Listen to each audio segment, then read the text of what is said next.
أعوذ بالله السميع العليم من الشيطان الرجيم بسم الله الرحمن الرحيم والصلاة والسلام على أشرف المرسلين سيدنا ومولانا محمد صلى الله عليه وعلى آله وأصحابه وسلم. Chers frères journalistes et agents de la presse, nous voulons d'abord vous remercier de votre présence et de l'accompagnement que vous n'avez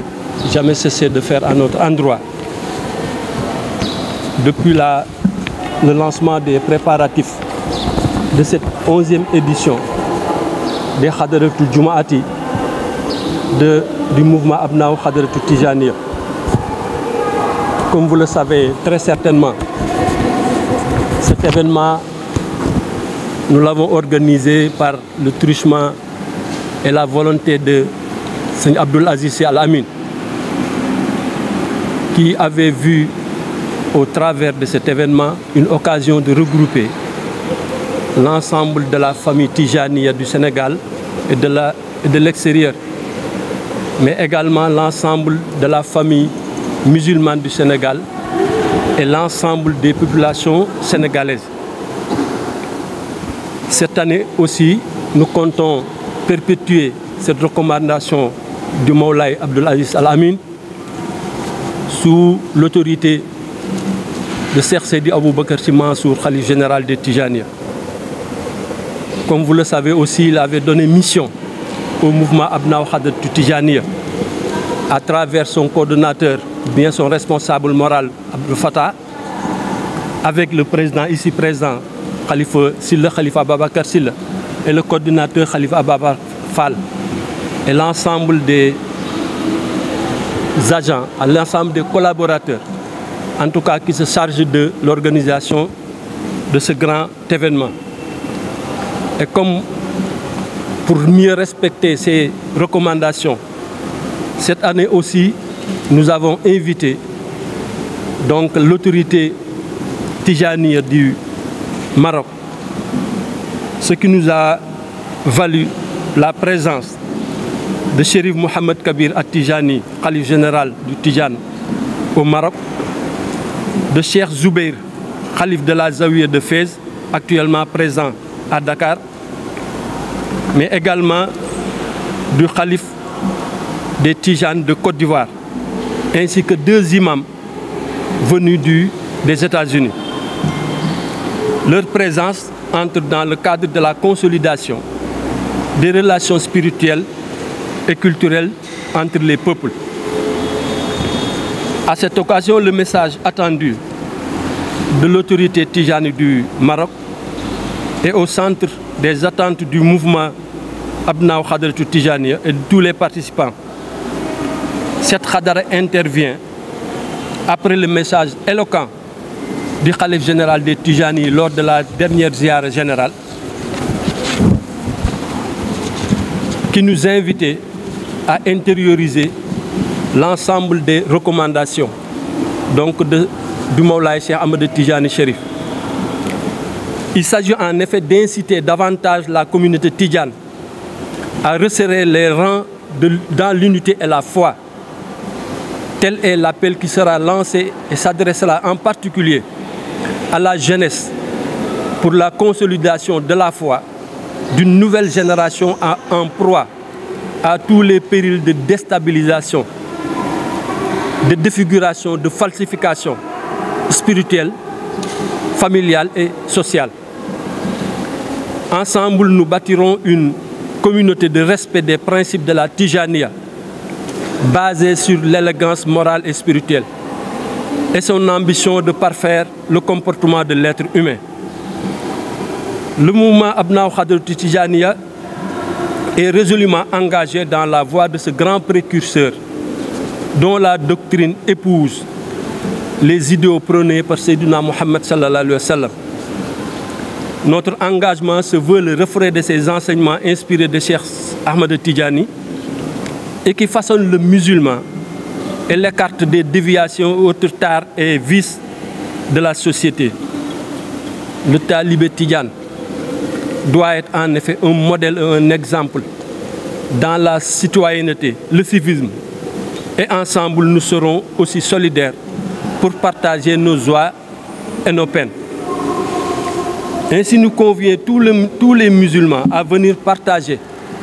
la plus grande fraternité dans la prière pour la paix et la prospérité de notre pays, voire l'Afrique tout entière. Cette année, des innovations seront prises dans l'organisation. La Khadalatul Jumaati, comme à sa tradition, sera marquée par les allocutions des guides religieux autorités présentes qui débuteront juste après la prière du vendredi, plus précisément à 15h30. La cérémonie sera clôturée juste après la prière du crépuscule timis. Nous invitons tous les fidèles à être au rendez-vous et à se vêtir d'une tenue blanche. Nous remercions d'avance tous ceux qui ont contribué pour la réussite de cette grande manifestation. Nos remerciements vont d'abord à l'endroit du Khalife général des Tidjanis, Seydi Aboubacar Sy Mansour, de son frère, Seydi Hadji Malick Dabakh, qui ont renouvelé notre engagement et notre détermination dans cette voie. Nous remercions les autorités administratives qui nous ont facilité la tenue de cette manifestation en apportant des solutions à tous les problèmes qu'on leur avait soumis. Nos remerciements vont aussi à l'endroit des différents acteurs et organisations de la société sénégalaise. Mesdames et messieurs de la presse, nous sommes très honorés par votre présence à l'occasion de cette rencontre. Et nos salutations et remerciements vont particulièrement à l'endroit de Asfiaï, Malikia TV, Ajdad TV, ITV, Walfadjri TV, 7 TV, 2S TV, DTV, TFM, Sodiprom 7, Al Maktoum TV et tous les autres organes de presse, écrits, audiovisuels comme en ligne. Et nous voulons terminer par lancer un appel à toute la population sénégalaise, à tous les acteurs politiques comme religieux et même de la société civile, à entretenir et à cultiver la paix dans notre pays. C'est un appel pressant que nous lançons parce que au moment où nous parlons, nous avons écho dans la rue et les avenues de notre pays de remous qui, à notre avis, n'honorent pas du tout le Sénégal, encore moins les autorités religieuses qui n'ont ménagé aucun effort pour faire du Sénégal ce qu'il est devenu aujourd'hui. Vraiment, nous lançons cet appel de cœur à tous les acteurs, plus particulièrement les acteurs politiques, à cultiver la paix, à cultiver la concordance pour permettre aux populations de pouvoir bénéficier de ces opportunités que nous attendons pour faire émerger et faire décoller le pays. Voilà l'économie de ce que nous voulons dire. Et si vous le permettez, nous allons le résumer un peu en Wolof et vous permettre de poser des questions que Khalifa Fall comme Khalifa Sylla vont se charger d'apporter des éclaircissements.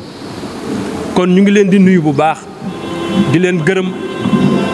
di leen ziyaara di bég lool ci li ngeen ñu may ñëw wuyuse ngir may ñu partager dernière information yi ñu am ak njaboot yi nga xam ne ñoo war a ñëw ci Khadalatul Jumaati bi comme ni ngeen ko xamee ñu ngi ci fukkeelu yoon bi ak benn ci Khadalatul Jumaati boo xam ni Mawlaay sëñ Abdoul Aziz Al Amin ci gis-gisam bu sori ak li mës di nekk yéeneem ngir jullit yi ak Sénégal ak tarixa bi nekk benn la joxe woon ndigal ab naaw Xadaratu Tijaaniya ci sëñ Fata Sarr ak Khalifa mi toog Khalifa Sylla di président bi ak Khalifa Fall di coordonnateur bi ak ñi ñu àndal pour que at mu jot ñu amal ngoon gu mel nii jël ci li nga xam ne suñu farata la muy zikru asr yawmul jumaati nga xam ne farata la ci Tiijaan ñu di ko def ci benn bés bu bés boobu weesoo dee su ko mën a def di ko def ci benn waxtu su waxtu woowu wuutoo dee su ko mën a def di ko def si benn façon wala façon boobu du mën a nekk mu di jaamu goo xam ne dee su ko fay dañ koy fekk def ko rek ci bés ak ci waxtu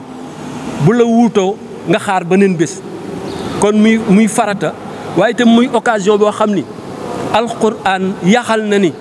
bés bañ koy def ca waxtu wañ koy def ak ña koy def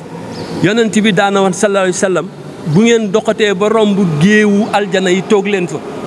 ñu nekk naka la ñuy xàmmee géewu aljana yi mooy géew ya nga xam ni ay jullit ñu nga fa toog di def zikar ci yàlla donc muy zikru asr yawmul jumaa ñu di ko def ci baat yoo xam ni yonent bi sallallahu alayhi wa sallam nee na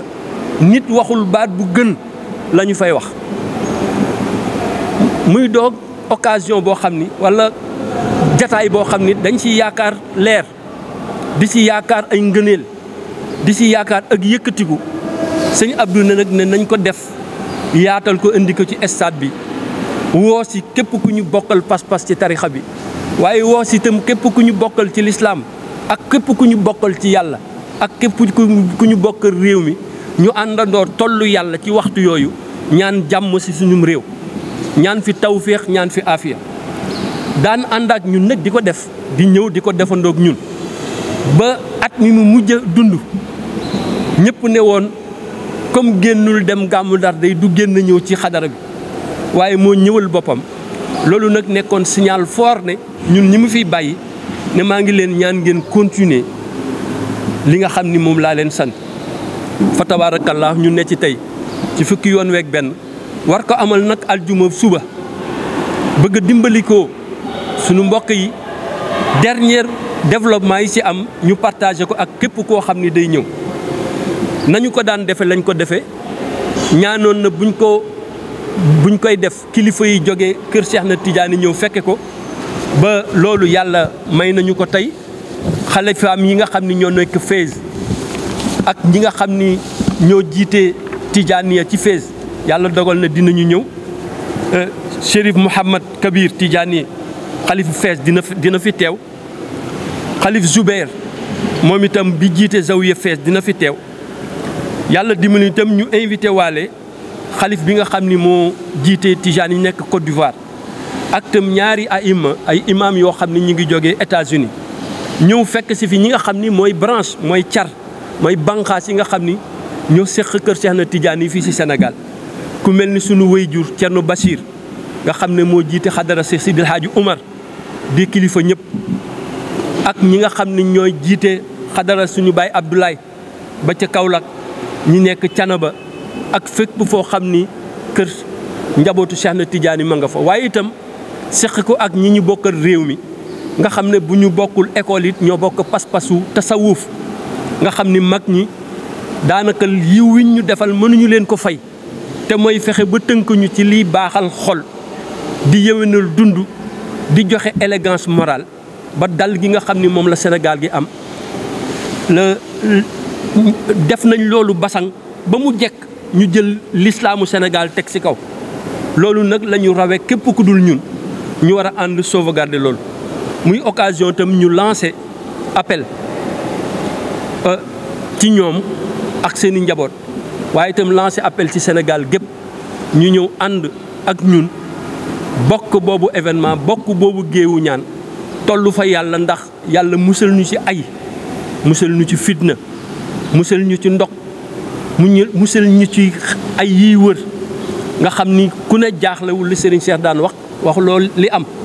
li xew mi ngi bëgg a dépasser àdduna waxuma laa Sénégal te it nag bu sago amul yaakaar naa ne du ko jar te ñaan nag lu dul delloo sa démb ñaan mën na ko ñu àndandoo ñaan ci ndigal defe ko na ko kilifa yi sante woon di ñaan nag ñëpp ñu ñëw ak yar ak teggin ak yiw waajale seen kër ndax innamal a'malu bi niyyat wa innama li kulli imri'in ma nawaa lépp soloy jëf yëpp mi ngi sa yéene moo tax yi kuy ñëw da ngay fas sa yéene maa ngi dem kat barabu ñaanu kaay ba àndandoog samay mbokku julit ak samay mbokku pas-pas ñaan yàlla leer ak tawfiq ak afiya yàlla nañu ko yàlla boole defal lii lañ bëggoon a tënk ci li ñu jëm di ñaan nag yi xew yëpp di ñaan lancer appel képp koo xam ni force vive nga ci réew mi ñu delloo ci sago ñu delloosi sago lu ne ñu ute ko sago lu waay ne dinaa ko def da nga ko fekk lu waay fekkul doo ko def lu waay ne dinaa ko def da nga ko tal boo ko fekkul da nga ko tal